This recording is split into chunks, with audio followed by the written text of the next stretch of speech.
warahmatullahi wabarakatuh. Perkenalkan, nama saya Winanda Astiwi, NIM 3517012. Assalamualaikum, selamat pagi Bu. Waalaikumsalam, pagi juga Mas. Apakah ada yang bisa saya bantu?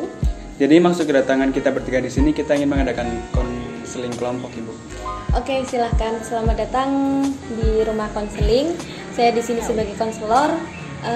Bagaimana kabar teman-teman? Ya, alhamdulillah kalau saya bisa dilihat keadaannya seperti ini. Seperti itu buat Saya alhamdulillah baik-baik aja. Baik-baik saja. Buat Masnya? Saya kurang baik Bu. Makanya saya datang ke sini. Oh, seperti itu. Iya, sebelum kita melaksanakan konseling kelompok, kita lebih baik perkenalan dulu ya. Nama saya Winanda Astiwi, biasa dipanggil Ibu Winanda. Saya di sini dari Comal, asli Pemalang. Masnya dari mana? Kalau saya Bagas, saya aslinya dari Bandung. Oh, dari Bandung. Buat Masnya? Saya David, saya asal dari Jogja. Dari Jogja. Masnya? Saya Asep, saya dari Brebes. Asep dari Brebes. Oh, jauh-jauh ya, teman-teman. Langsung saja ya, kita mulai konseling kelompok. Sebelumnya saya mau bertanya dulu sama teman-teman. Sudah ada yang tahu konseling kelompok itu apa? Belum sih. Oh, belum. Oke. Saya di sini sebelum melaksanakan konseling kelompok akan sedikit menjelaskan ya buat teman-teman agar paham sedikit. Di sini bimbingan kelompok sendiri merupakan suatu kegiatan kelompok yang dilakukan oleh sekelompok orang dengan memanfaatkan dinamika kelompok, yaitu adanya interaksi, saling mengeluarkan pendapat, memberikan tanggapan, saran dan lain sebagainya. Di mana pemimpin kelompok menyediakan informasi-informasi yang bermanfaat agar dapat membantu individu mencapai perkembangan yang optimal. Jadi di sini di mana ada pengertian, juga di sini ada asas-asasnya. Asas yang pertama, asas kerahasiaan. Segala sesuatu yang dibahas dan muncul dalam kegiatan kelompok hendaknya menjadi rahasia kelompok yang hanya boleh diketahui kelompok, yang hanya boleh diketahui oleh kita tersendiri ya. Jadi di sini itu kita benar-benar menjaga rahasia kita masing-masing, hanya kita yang tahu dan tidak boleh yang namanya dikasih tahu kepada orang lain, seperti itu Mas. Yang kedua di sini ada asas kesukarelaan. Saya mau bertanya dulu, jenengan kesini itu paksaan atau sukarela? Ya, kalau saya di atas keinginan pribadi saya ke sini. Oh, seperti itu. Buat Mas? Saya sukarela. Oh, sukarela. Buat Kalau Mas? saya ada paksaan sih sebenarnya. Karena saya memaksa diri saya sendiri datang ke sini. Oh, kayak gitu. Biar lebih baik lagi ya. Seperti itu.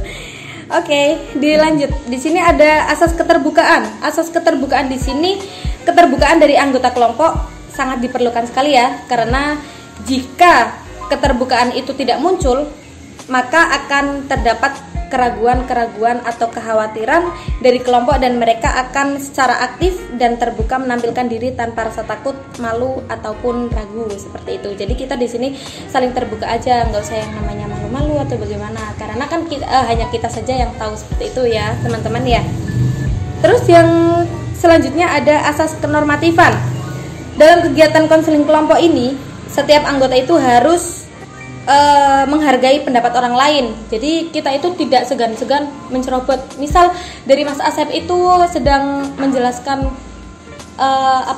masalahnya sendiri, lalu tiba-tiba sudah saya mau ngasih saran Bu, gini-gini, tidak ya. Kita tetap saling menghargai satu sama lain, seperti itu. Oke, kita langsung saja ya. Sudah paham sampai sini? Sudah. Oh, sudah. Buat Mas Bagas gimana? Ada masalah apa Mas? Jadi itu kalau saya itu Bu ya. Jadi yang saya dulu sekarang tuh kadang kalau misal bicara di depan umum, depan banyak orang, saya kadang merasa grogi, kurang percaya diri gitu sih Bu. Terus ketika saya mengutarakan pendapat juga kadang saya merasa kayak nggak yakin sama pendapat saya sendiri. Oh, seperti itu. Solusinya seperti apa? Ya, berarti Mas Bagas itu di sini masih kuliah apa udah kerja? Ya, saya masih kuliah sih Bu. Oh, kayak gitu. Berarti kurang percaya diri ya kalau misal Masnya itu berbicara di depan teman-temannya ya kayak Ada gitu. presentasi gitu. Oh, kalau presentasi. Oke, saya sambung dulu ya Iya. masalahnya. Dari Masnya? Saya sama kayak Mas Bagas. Oh, kayak gitu. Jadi saya itu kalau apa ke keramaian itu saya kurang pede. Oh, kurang pede. Oke, jadi Mas Bagas sama Mas David ya. David itu sama ya masalahnya ya. Oke, dari Mas Asep gimana Mas? Kalau masalah saya di sini karena saya dari Brebes gitu ya. Jadi biasanya kalau saya bicara pakai bahasa Brebes ke orang-orang di Pekalongan dan di Batang itu kan memiliki logat yang beda. Nah, kalau saya ngomong itu saya takut apa yang saya katakan itu salah apa yang mereka pikirkan kayak gitu. Jadi saya mending diem aja. Saya jadi orang yang introvert kalau di sini karena saya nggak berani mengatakan apa yang saya pikirkan seperti itu. Saya takutnya malah apa yang saya katakan membuat perasaan orang jadi salah kayak gitu. Oh, seperti itu. Kalau di Brebes itu kan terkenal kalau nggak ngapak itu orang penak. Gimana itu ngomongnya Iya, itu kalau kayak ngapak gitu? gitu. Oh, ngapak kayak gitu ya, Saya Mas? malu kalau ngomong kayak gitu, makanya saya di sini ngomong bahasa Indonesia. Oh, seperti itu. Oke, gimana dari teman-teman? Kita mau menyelesaikan masalah yang mana dulu? Dari Mas David sama Mas Bagas atau Mas Asep? Mas Asep dulu aja deh. Mas Asep dulu aja. Saya bisa kasih solusi buat Mas Asep. Oke. Jadi ya mungkin kalau buat Mas Asep harus lebih berani lagi buat berbaur sama lingkungan sekitar, gak usah malu sama apa namanya budaya dari yang Mas Asep bawa dari desanya. Ya gak apa-apa lah, pede aja sama logat yang dia bawa ngapaknya itu loh, jadi sebuah kebanggaan seperti itu. Ciri khas ya Mas ya, Iya. berarti ya. Biar beda dari yang lain gitu Mas. Gimana Saya seperti itu. Mas Asep? Tapi saya pernah gitu Mas pakai bahasa ngapak saya malah diketawain terus juga malah teman-teman ngerasa ini aneh, ini ngomong apa sih kayak gitu. Malah saya tidak bisa menyampaikan apa yang ingin saya sampaikan, malah diketawain Mas. Seperti itu. Gimana Mas? Ya mungkin ya perlu lebih percaya diri aja lah, bodo amat mereka mau beranggapan apa gitu. Kayak gitu. Atau kalau dari ibunya gimana sih kalau Kalau menurut saya sendiri sih jangan takut sama perbedaan kita sendiri ya. Iya. Apalagi kita masih sama-sama bisa yang namanya Jawa, Indonesia, terus kan pasti ada logatnya masing-masing seperti itu. Kalau di Pemalang sendiri kan juga kan ada yang udah masuk di Ngapak, ada yang udah masuk di Pekalongan. Jadi itu beda-beda Mas. Kalau dari Petarukan ke Pemalangnya itu udah masuk kayak Brebes seperti itu. Gitu. Jadi nggak apa-apa, jangan takut, oke? Gimana buat Mas Asep? Apakah bisa diterima? Saya akan coba sih. Tapi kalau misalnya emang masih anak-anak kayak gitu, kemungkinan saya bakal gunain bahasa Indonesia. Tapi ya gimana ya? Kayaknya saya salah deh kalau pakai bahasa Indonesia. Karena saya meninggalkan ciri-ciri Kebudayaan. dari daerah saya. Seperti Kayaknya saya emang harus percaya diri deh. Ya harus percaya diri Mas, kalau kayak gitu tuh kita tidak boleh meninggalkan apa ya, ciri khas kita seperti itu. Benar-benar. Saya sadar sekarang. Sadar. Lalu sebelum Mas ke rumah konseling ini, usaha Mas itu apa? Agar Mas itu lebih percaya diri gitu loh. Saya pakai bahasa Indonesia. Oh kayak gitu. Berarti meninggalkan ciri khas sendiri dong. Iya awalnya kayak gitu, tapi sekarang saya sadar bahwa emang saya melakukan hal yang salah. Harusnya saya juga bisa berani menggunakan bahasa daerah saya, walaupun diketawain, tapi lama-kelamaan itu pasti Jadi terbiasa. jadi terbiasa. Oke, seperti itu. Jadi diterima ya. Oke. Oke. Buat yang lain ada pendapat lain nggak? saya cukup. Oh, cukup. Oke.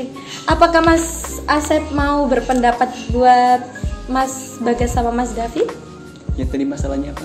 Ya saya kurang Bagas. merasa percaya diri gitu kalau ngomong di depan umum. Tapi tadi kan Mas Bagas ngomong ke saya buat percaya diri. Kenapa Mas Bagas Iya. kurang percaya diri? Kan kalau masnya kan soal apa ngomong soal sendiri kasar ke teman-temannya. Kalau saya kan di depan orang banyak itu kadang suka malu gitu. Apalagi sama orang yang nggak saya kenal. Kalau Mas Bagas itu kan Mas Bagas itu kurang pede kalau misal di saat Mas Bagas itu sedang presentasi terus disuruh menjawab pertanyaan dari audiens itu kurang pede seperti itu ya. Berarti ini di dalam istilahnya itu bukan kita langsung terjun ke masyarakat seperti itu. Kalau menurut saya berdasarkan pengalaman yang saya alami, kenapa saya takut menggunakan bahasa asing, bahasa daerah saya, bahasa ngapak saya itu karena saya merasa itu salah digunakan di beda daerah. Nah, jadi saya kurang pede dan saya bisa menjadi pede karena saya menggunakan bahasa Indonesia. Mungkin untuk masukan dari Mas buat Masnya, misalnya Masnya kurang pede menyampaikan sesuatu ketika presentasi, Masnya tolong coba pikir jawaban Masnya ini sudah benar atau belum. Ketika Masnya ragu-ragu itu pasti membuat Masnya jadi nggak pede.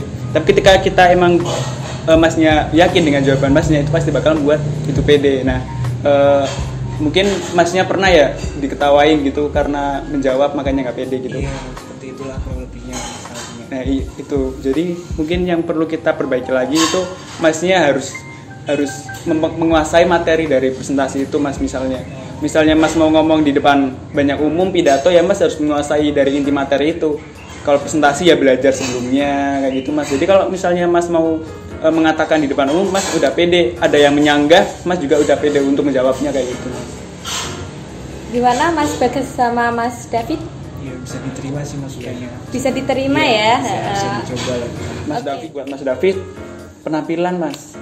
penampilan itu membuat kita lebih percaya diri. Kalau saya misalnya dari kampung pakai pakaian yang kampung kayak gitu, mungkin saya nggak percaya diri ngomong di hadapan orang-orang yang emang benar-benar mereka punya pengaruh kayak bapak ibu dosen kayak gitu kan. Paling nggak kita harus sopan, itu membuat kita lebih percaya diri kayak gitu, Mas. Makanya Mas Asep sampai di sini pun tetap cakep ya. Ya hubungin Anda ya. Iya, cakep. Iya. Seperti itu ya. Iya. Gimana Mas, bisa diterima? Bisa. Oke, mungkin konseling kelompok kita hari ini dicukupkan dulu ya. Nanti kita bisa dilanjutkan waktu lain. Nah, kayak gitu. Soalnya kan kalau konseling kelompok itu kan tetap ada tahap-tahapnya seperti itu. Apakah masih ada yang mau ditanyakan? Cukup ya. Oke, terima kasih sudah berkenan hadir di rumah konseling kami. Saya mohon maaf apabila banyak kesalahan ya. Tolong dimaafkan. Wassalamualaikum warahmatullahi wabarakatuh. Terima kasih, Bu.